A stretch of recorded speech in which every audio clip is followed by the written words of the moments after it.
नारायणं नमस्कृत्य नरं चैव नरोत्तमं देवीं सरस्वतीं व्यासं ततो जयमुदीरयेत्। भक्ति भक्त भगवंत गुरु चतुर्नाम वेद तिनके पद वंदन किए नाशद वेगने। गुरुर्ब्रह्मा गुरुर्विष्णु गुरुदेवो महेश्वरः गुरु साक्षात् परं ब्रह्म तस्मै श्री गुरवे नमः। बोल राधा माधव भगवान की जय। जय जय राधा रमण हरि बोल। जय जय राधा रमण हरि बोल। जय जय राधा रमण हरि बोल। जय जय राधा रमण हरि बोल। हरि बोल हरि बोल हरि बोल हरि बोल हरि बोल हरि बोल हरि बोल हरि बोल। जय जय राधा रमण हरि बोल। जय जय राधा रमण हरि बोल। मन में विचार आता है, भगवान के बहुत से भक्त नाना प्रकार के उपाय करते हैं, भजन करते हैं, फिर भी उनको सफलता प्राप्त नहीं होती। इसका कारण क्या है और हमको कौन से भगवत प्राप्ति के लिए उपाय करने चाहिए? तो इसके लिए शास्त्र और संत महात्माओं ने अनेक उपाय बताए हैं, जिन्हें हम अपने अधिकार और रुचि के अनुसार निष्काम भाव से, सकाम भाव से नहीं, निष्काम भाव से, यानी सांसारिक सुख की प्राप्ति की आशा छोड़ करके, त्याग करके केवल भगवत प्रीत्यर्थ काम में अगर लाएं तो यथा समय भगवान को प्राप्त करके हम अपने जन्म और जीवन दोनों को सफल कर सकते हैं। तो वो क्या उपाय है?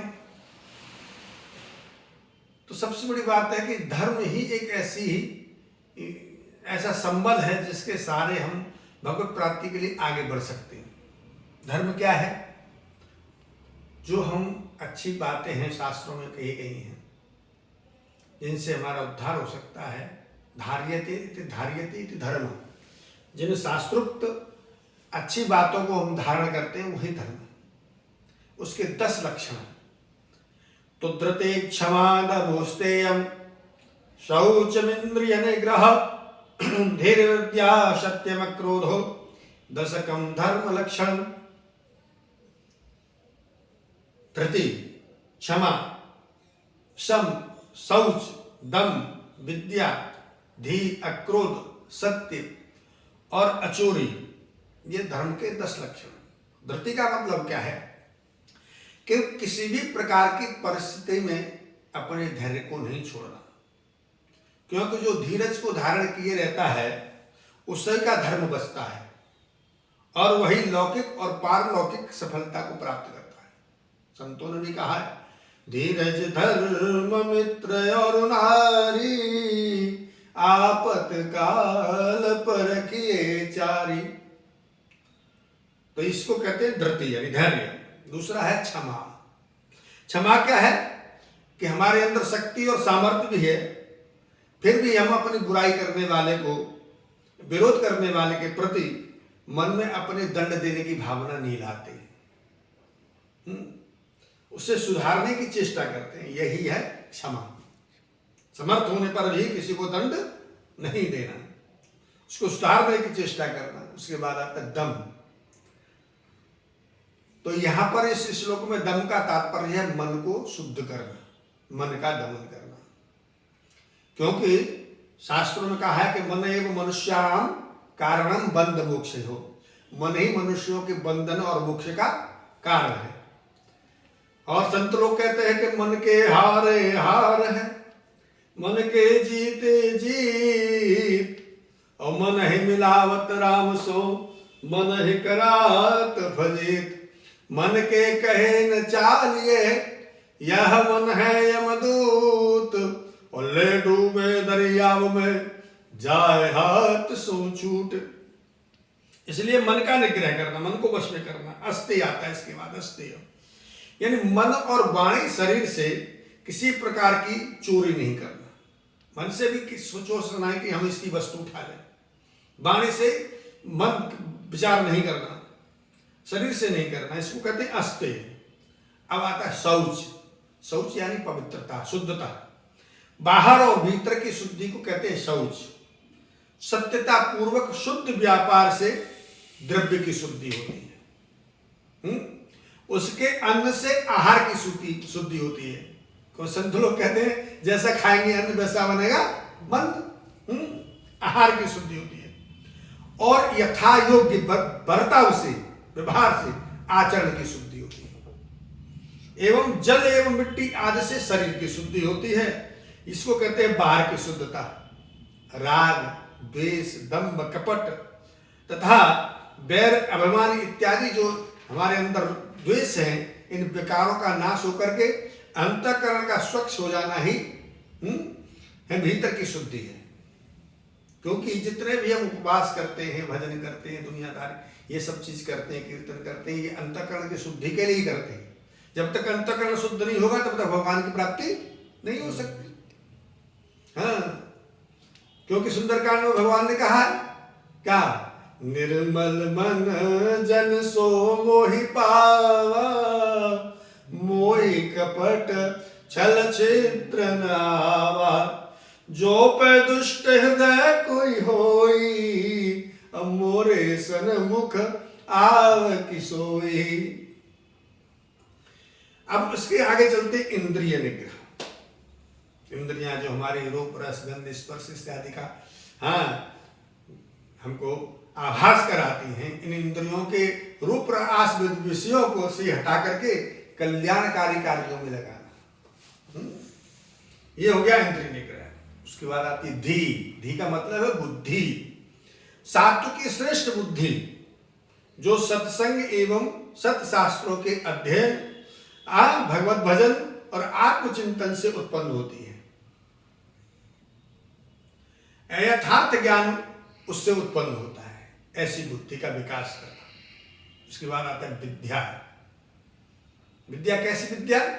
बोले वह अध्यात्म विद्या जिसको श्री भगवान ने अपना स्वरूप बताया है और मनुष्य को अविद्या से छुड़ा करके परमात्मा के परम पद को प्राप्त कराती, वो विद्या अध्यात्म विद्या। अब आया सत्य। सत्य क्या है? बोले यथार्थ और प्रिय भाषण। सत्य वही है जो यथार्थ हो, प्रिय हो, कपट रहित हो और किसी का अहित करने वाला नहीं हो। इसमें कई तरह की बातें हैं। संत लोग कहते हैं सत्यम ब्रूयात प्रियम ब्रूयात, न ब्रूयात सत्यम अप्रियम। सत्य बोलो लेकिन वो भी प्रिय होना चाहिए। तो इस विषय में कहते हैं कि एक बार एक कसाई गाय के पीछे दौड़ता हुआ चला जा रहा था। एक संत महात्मा भी चले जा रहे थे, रास्ते में उनको गाय भागती हुई मिली। तो उन्होंने, संत महात्मा ने अपने जीवन में निश्चय कर लिया था कि मैं कभी झूठ नहीं बोलूंगा। तब कसाई दौड़ता पीछे से आया। उसने पूछा, महाराज यहाँ से कोई गाय निकल के गई? वो समझ गई कसाई है, तो क्या करूं? सत्य बोलता हूं तो गाय का वध होगा, सत्य बोलता हूं तो मेरा जो मैंने प्रण लिया है, नियम लिया उसका। बोले मैंने नियम लिया है, इतने सालों से मैं इस नियम का पालन कर रहा हूं, मैं तो अपने नियम पे ही चलूंगा। उसने कहा आगे जाकर कसाई गया, उसने गाय को पकड़ा काट के। अब जब उनका शरीर शांत हुआ तो धर्मराज के यहाँ गए। बोले महाराज आपने पुण्य किया, सत्य किया, लेकिन एक असत्य आपसे हो गया, एक गलती हो गई। बोले क्या हो गई? बोले आपके उस सत्य की वजह से एक गोवध हो गया। तो सत्यम ब्रूयात प्रियम ब्रूयात, सत्य हो लेकिन प्रिय हो, न ब्रूयात सत्यम अप्रियम, अप्रिय सत्य भी नहीं बोला। उसके बाद आता है अक्रोध। अक्रोध का मतलब क्रोध नहीं करना। अपनी बुराई करने वाले के प्रति भी मन में किसी प्रकार का क्रोध का कोई आभास नहीं होना, विकार नहीं होना, एक होता है क्रोध। क्षमा में अक्रोध में यही अंतर है। तो इस प्रकार से इन 10 लक्षणों का पालन करने पर जब जी पात्र बन जाता है, पात्र यानी योग्य, तब ये 9 उपाय फिर प्रारंभ होते हैं। कौन से 9 उपाय हैं? नवदा भक्ति, श्रवण कीर्तन स्मरण नित पद सेवन भगवान पूजन वंदन दास्य रति सख्य समर्पण दान श्रवणम वंदनम स्मरणम पाद सेवनम अर्चनम वंदनम दास्यम सख्यम आत्मनिवेदनम। सबसे पहले श्रवण, प्रथम भगत संतन कर संगा। तो श्रवण करना है, जो भगवान की जो लीला है उनका चरित्रों का गुणादि का भगवान के श्रवण करना, तदनुसार श्रवण करने के बाद उसके अनुसार आचरण। हम लोग क्या करते हैं, श्रवण तो करते हैं लेकिन थोड़ी यहां से जैसे वहां से हटे आचरण नहीं करते। इस श्रेणी में राजा जैसे परीक्षित हैं, धुंधकार इत्यादि हैं, वो इस श्रेणी में आते हैं श्रवण व्यक्ति में। उसके बाद आता है कीर्तन।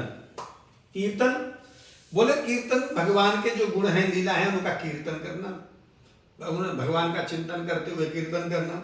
उस श्रेणी में आते हैं श्री नारद जी, व्यास जी, वाल्मीकि जी, सुखदेव जी, चैतन्य महाप्रभु, इस श्रेणी के भक्त हैं कीर्तन से। इसके बाद आती है स्मरण भक्ति, भगवान के स्वरूप का चिंतन करना है, चिंतन भगवान के चरणों से लेकर के उनके मुख, उनके अंग अंग में चिंतन करते हुए भगवान के विग्रह का अपने अंतःकरण में स्थापित करना, ये चिंतन हो गया, स्मरण हो गया। इसमें श्री प्रहलाद जी, श्री ध्रुव जी, भरत जी और भीष्म जी और गोपियां भी इसी श्रेणी में आती हैं। पाद सेवनम, जिस रूप की आप उपासना करते हैं उस रूप का चरण सेवन करना, उनकी सेवा करना, या सारे संसार को भगवान का स्वरूप मान करके सारे संसार की सेवा करना। भगवान श्री लक्ष्मी जी और श्री भरत जी ये इस श्रेणी के भक्त होते हैं। पूजनम, अपनी रुचि के अनुसार श्री भगवान के विग्रह का मानसिक या प्रत्यक्ष रूप से पूजन करना। इस श्रेणी में राजा पृथु और अम्बरीश आते हैं। वंदनम, श्री भगवान के विग्रह एवं प्राणी मात्र को प्रणाम करना। भगवान का स्वरूप, संसार भगवान का स्वरूप है, उनके द्वारा बनाया हुआ है, तो आपके यथायोग जिसको आप वंदन कर सकते हैं उसको वंदन करना, प्रणाम करना, ये वंदन भक्ति के अंदर आता है। दास से, श्री भगवान को अपना स्वामी मान करके और ये दास बन करके सेवा करने से। इस श्रेणी में श्री हनुमान जी और लक्ष्मण जी आते हैं। सख्यम, श्री भगवान को अपना परम हितकारी मान करके सखा मान करके निश्चल प्रेम से भगवान से निश्चल प्रेम करना, ये सख्य भक्ति के अंदर आता है। इसमें श्री अर्जुन जी, उद्धव जी, सुदामा जी और श्रीदामा इत्यादि भक्त इस श्रेणी में आते हैं। आत्मा निवेदन सबसे लास्ट में आता है। जब ये सारी भक्तियां परिपक्व हो जाती हैं उसके बाद आता है आत्मनिवेदन, यानी समर्पण, अहंकार रहित होकर के अपना सर्वस्व श्री भगवान को समर्पण कर देना ही ये आत्मनिवेदन भक्ति है। इसमें बलि, गोपियां इत्यादि आती हैं। भगवान के सामने बैठ करके हाथ जोड़ करके कहना, प्रभु अब सौंप दिया इस जीवन का सब भार तुम्हारे हाथों में है, हार तुम्हारे हाथों में और जीत तुम्हारे हाथों में। अब सौंप दिया इस जीवन का सब भार तुम्हारे हाथों में। भगवान की जय।